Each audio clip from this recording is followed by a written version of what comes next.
ذکر کا لفظ ہر کسی نے سنا ہے۔ اللہ کا ذکر سب سے افضل عبادت ہے۔ اللہ کا خاص ذکر کون سا ہے؟ روح کی غذا ذکر ہے۔ یہ ساری جو میں باتیں آپ سے کر رہا ہوں یہ آپ نے روز سنی ہوں گی۔ جو بھی تصوف سے تعلق رکھتے ہیں وہ اس بات کو جانتے ہیں، سنتے ہیں، لیکن تھوڑی کنفیوژن ہے جس کی وجہ سے لوگ مکس اپ کر دیتے ہیں چیزوں کو۔ جیسے ایک لفظ ہے ذکر۔ اب ذکر کا اگر ہم صحیح طریقے سے قرآن سے، حدیث سے، عربی لٹریچر سے اگر صحیح میننگ نکالیں تو اس کو اگر ایک میننگ بتائیں تو اس کی یہ میننگ ہوگی کہ کسی کے بارے میں بات کرنا، کسی کے بارے میں بات کرنا۔ اب قرآن میں یہ بھی آیا ہے کہ یہ ذکر ہم نے نازل کیا اور ہم اس کی حفاظت کرتے ہیں۔ اب قرآن کو بھی ذکر کہا گیا ہے کیونکہ قرآن ایک نصیحت ہے اور کن چیزوں کے بارے میں ڈسکس کیا گیا ہے۔ پھر اللہ تعالیٰ نے یہ بھی فرمایا ہے کہ دلوں کا سکون اللہ کے ذکر میں ہے، مطلب اللہ کی یاد میں ہے۔ پھر قرآن میں ایک جگہ یہ بھی آیا ہے کہ اللہ کا ذکر ایسے کرو جیسے اپنے باپ دادا کا کرتے ہو اور اس سے بھی زیادہ اشد کرو۔ تو باپ دادا کا ذکر ہم کیسے کرتے ہیں؟ ان کی باتیں یاد کرتے ہیں، ان کی نصیحتیں، ان کی باتیں، ان کی کہانیاں، ان کی جو انہوں نے بتائی ہوئی ہوتی ہیں وہ ساری چیزیں۔ تو یہ ذہن میں آپ پہلے تو بٹھا دیں کہ ذکر کا مطلب ہے کہ اللہ اور اللہ کا کلام، یہ دو چیزیں ہیں۔ ایک اللہ جو ایک واحد احد ہستی ہے اس کو یاد رکھنا، اور اس کا کلام مطلب قرآن شریف، یہ ہے ذکر۔ اب کہتے ہیں کہ روح کی غذا کون سی ہے؟ تو ظاہر سی بات ہے روح کو بیدار کرنے کے لیے یا روح کو اپنے نفس کی غلامی سے بچانے کے لیے انسان کو یہی کہا گیا ہے کہ آپ اللہ کا ذکر کثرت سے کرو۔ آپ صلی اللہ علیہ وآلہ وسلم کی حدیث مبارکہ ہے کہ اپنے زبان کو ہر وقت ذکر کے ساتھ تر رکھو۔ اب یہ بھی کلیئر بتایا گیا ہے۔ اللہ کا خاص ذکر کون سا ہے؟ اب دیکھیے یہ صرف بتانے والی باتیں نہیں ہیں، سمجھنے والی باتیں ہیں۔ اللہ کا خاص ذکر یہی ہے جو آپ کے گھروں میں پڑا ہوا ہے، وہ اللہ کا کلام ہے جس کے ذریعے آپ کو اللہ کی پہچان ہوئی ہے۔ اگر یہ کلام نہ ہوتا، آپ صلی اللہ علیہ وآلہ وسلم یہ ہمیں قرآن نہ دیتے تو آپ کو کیا پتا کہ اللہ کیا ہے؟ اللہ کی صفاتوں کا آپ کو کیا پتا؟ تو اللہ کا ذکر، خاص ذکر یہی ہے جو آپ کے گھروں میں پڑا ہوا ہے۔ لیکن افسوس، مجھے بڑا افسوس ہوتا ہے کہ لوگ اس کو صرف صبح کو تلاوت کرتے ہیں، یا اللہ خیر کرے کوئی مر جاتا ہے تو اس پہ بخشواتے ہیں، یا وہ 5 وقت کی نمازوں میں صرف طوطے کی طرح رٹتے ہیں، ان کو سمجھتے بالکل بھی نہیں۔ تو یہ ذکر جو اللہ کا خاص ذکر ہے، جو اللہ کو بڑا پسند ہے، وہ قرآن ہے۔ اس قرآن کو سمجھنا ہے، اس میں جو احکامات اللہ تعالیٰ نے دیے ہیں ان کو فالو کرنا ہے۔ تو آپ کی روح کی غذا بھی یہی ہے، اللہ کا خاص ذکر بھی یہی ہے، پسندیدہ ذکر بھی یہی ہے، اس کے باہر کچھ بھی نہیں۔ آپ اگر چاہتے ہیں کہ اللہ کی معرفت ملے، اللہ کی پہچان ہو، اللہ کا قرب حاصل ہو، اللہ کے صالحین بندوں میں سے آپ ہو، تو آپ کو کیا کرنا پڑے گا؟ کثرت ذکر۔ اللہ تعالیٰ فرماتے ہیں قرآن میں کہ ذکر کرو، کثرت کے ساتھ کرو۔ تو میرا ذکر کرو، میں تمہارا ذکر کروں گا۔ اب دیکھیں ذکر کا قرآن میں بہت مرتبہ اس پہ زور دیا گیا ہے۔ پھر ہم جب صوفیاء کرام کو دیکھتے ہیں کہ تو انہوں نے تو ذکر کو ہی پکڑ لیا، وہ سمجھ گئے تھے کہ اصل تزکیہ نفس تب ہوگی جب ہمارا روح نفس کے قید سے آزاد ہوگا، اور اس کا طریقہ کار اللہ کے احکامات پہ عمل کرنا ہے۔ میں جب بھی ذکر پہ بات کرتا ہوں یا روح کی غذا پہ بات کرتا ہوں یا اللہ کے ذکر پہ بات کرتا ہوں تو کافی سارے لوگ جو ہے وہ یہ پوچھتے بھی ہیں کہ کیا ہم رحمان رحیم کا ذکر کرتے رہیں یا اللہ کی صفات جو دوسری ہیں ان کا ذکر کریں یا اللہ کے ذاتی نام کا ذکر کریں؟ یہ سارے سوالات آ جاتے ہیں۔ تو میں ہمیشہ ایک بات کرتا ہوں، وہ یہ دیکھیے، اللہ کو یاد رکھنا ہر وقت، اللہ کے ذاتی نام ہو یا صفاتی نام، یہ تو ہماری محبت کا ایک پیمانہ ہے کہ ہم کتنا اللہ تعالیٰ کو یاد رکھتے ہیں۔ لیکن صرف یاد رکھنا کوئی پیرامیٹر نہیں ہے، صرف لفظوں کے ساتھ اور ذکر باللسان کر کے ہم کچھ حاصل نہیں کر سکتے۔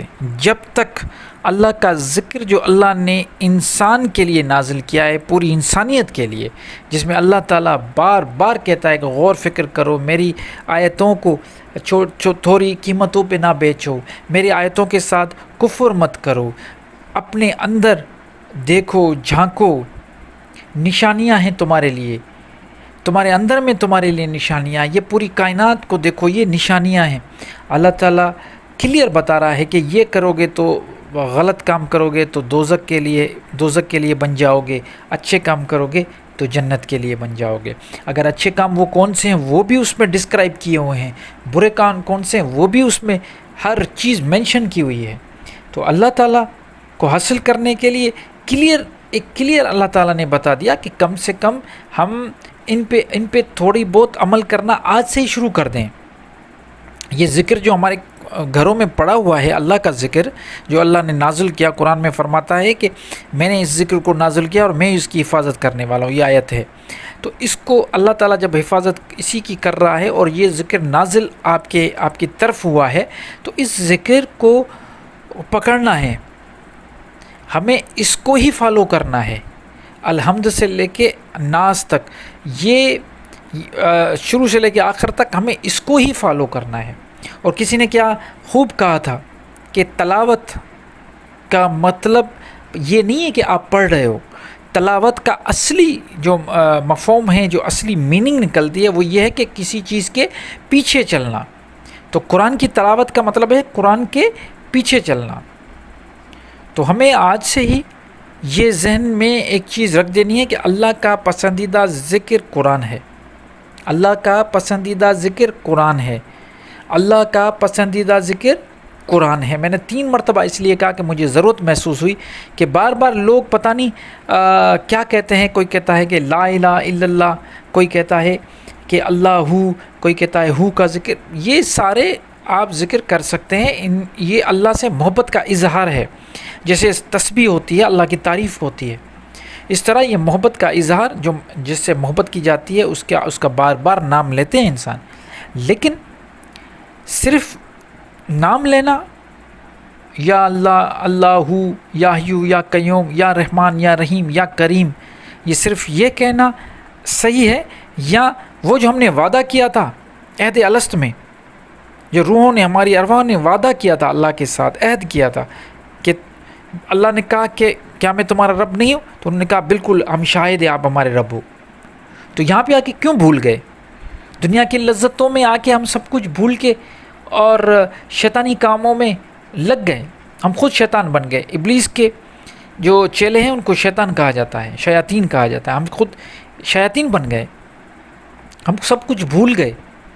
ہم یہ بھی بھول گئے کہ اللہ تعالیٰ نے اتنی ساری نعمتیں یہ دنیا میں جو بنائی ہیں وہ ہمارے لیے بنائی ہیں، ہم سب بھول گئے، ہم لگ گئے اس کاموں میں، جوانی کی لذتوں میں، فیوچر بنانے میں، وہ فیوچر جس کا فکر جو آج آپ کا گزر رہا ہے نا دن، اب سب سے پہ کہہ رہا ہوں سوچیں ذرا اس بات کو، جو ابھی آپ کا ٹائم، جو وقت گزر رہا ہے، اس کے لیے بھی آپ پریشان رہے تھے، گزر رہا ہے ابھی۔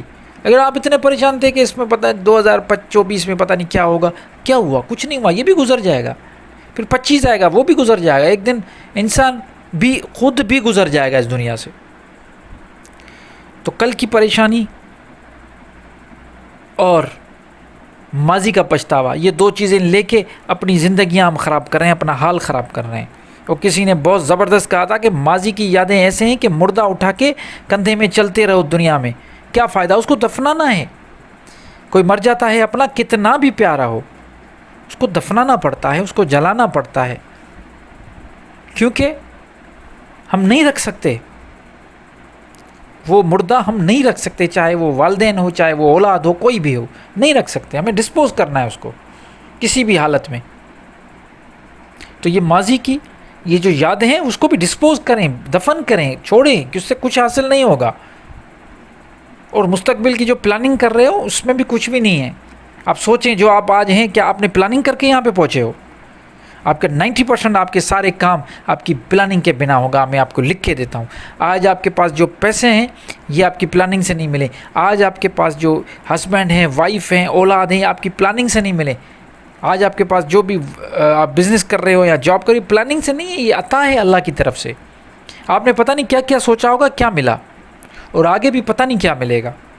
تو اللہ کے ذکر کو مضبوطی سے پکڑو، اور اللہ کا ذکر میں بار بار کہتا ہوں، اللہ کا خاص ذکر وہ قرآن ہے، روح کی غذا بھی قرآن ہے۔ قرآن کو پکڑو، قرآن کو اپنا مرشد، اپنا رہبر مانو، اپنا امام سمجھو، اور اس کو فالو کرو۔ آپ کی تمام تر پریشانیاں بھی انشاءاللہ دور ہو جائیں گی، اور آپ کی باطنی آنکھ بھی کھل جائے گی، اور آپ دنیا کو کسی الگ نظر سے ہی دیکھنا شروع کرو گے، اور اس دنیا میں بھی اللہ تعالیٰ آپ کو کامیابی دے گا، اور وہ آخرت میں بھی جو ابدی زندگی ہے، جو ہمیشہ رہنے والی زندگی ہے، اس میں بھی آپ سرخرو ہو جائیں گے۔